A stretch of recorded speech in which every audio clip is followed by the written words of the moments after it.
Christian CYInterview covering Las Vegas and the world. If you haven't already, please hit the like button below and please hit the subscribe button below to keep up with everything we have going on here at CYInterview in Las Vegas and beyond. We greatly appreciate it. With WWE Superstar R-Truth departing the company again. He's been there on and off for over 20 plus years. We're going to look back at our CYInterview when I spoke with him when he was K-Kwik. All the way back to the early 2000s. We spoke with him after he departed the WWE the first time. R-Truth, of course, Ron Killings as well in TNA. One of the great professional wrestlers of the last 20 years has departed again from World Wrestling Entertainment. Here's my CYInterview with him from the early 2000s after he departed the company. Of course, again, at the time he was known as K-Kwik. Here it is.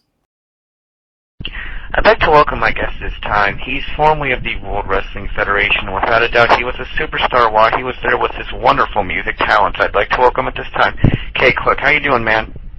Good, man. How you doing? I'm doing really good.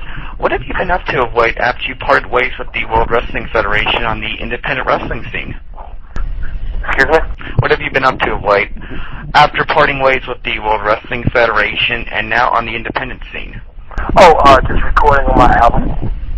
And working my way back, back in shape 110%, and working on new moves for the indies, and just I got like one more song to go, and I have my album completed.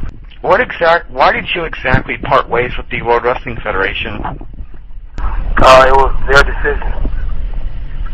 I wasn't given a definite reason or why, but they just told me that they would have to make a big roster cut, and I was like basically the first one to go. What people do you miss at the WWF? What people do you miss at the WWF? What people do I miss? Yeah. Everybody, man. It was like a big family there. Is it true that they wanted to actually copyright your music and they didn't like that you didn't want them to copyright your music? So if you ever left the WWF, then you couldn't use it? No, it was the name as far as using K-Kwik. Okay. The music thing was different.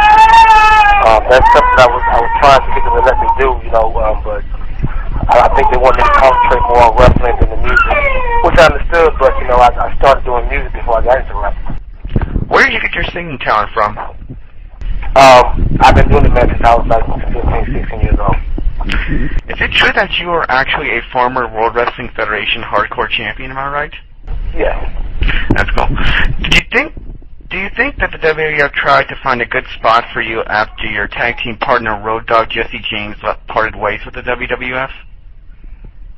I don't know. I really believe that the creative staff could have came up with something for me to do. That question is up in the air.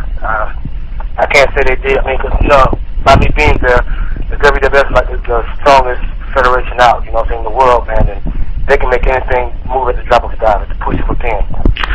What is your opinion of all the new guys coming in from WCW after the WWF bought WCW? Really, man, it was, everybody was optimistic about what was going to happen. It was like, you were friends with some of the guys. Everybody was cool, and there's no reason to have an attitude with them. It's all a business, So, I mean, I had no problem with none of the guys there. I got along with a lot of them. You actually got the chance to wrestle Billy Kidman on WWF television. What was it like wrestling one of the best cruiserweights out there in the world wrestling today?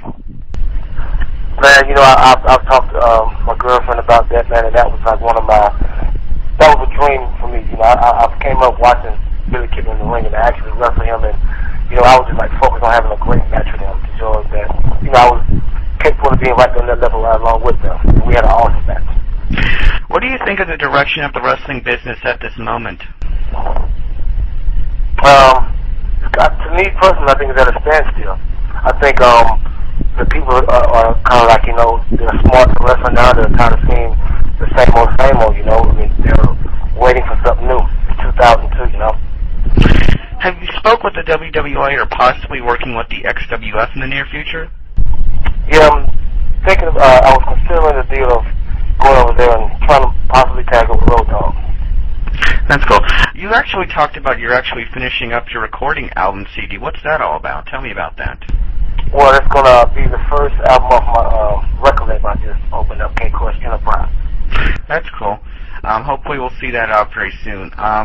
What's in store for the future of K-Kwik as far as your music talents and wrestling? Anything else going on?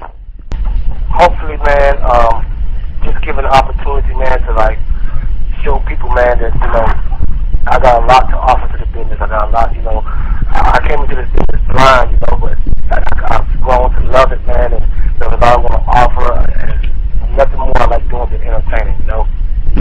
That's correct. I hope to be able to balance and do both. I think I can. That's what I'm going to shoot for. That's truly wonderful. What was your full opinion of Vince McMahon, or your reactions of him, or what did you think of him personally while you were at the WWF? Vince, they like I said, they all treated me, man, like family. I see Vince as a great businessman. Final comments for this interview and the words to your fans, and thank you very much again. No problem. Thank you. Yep.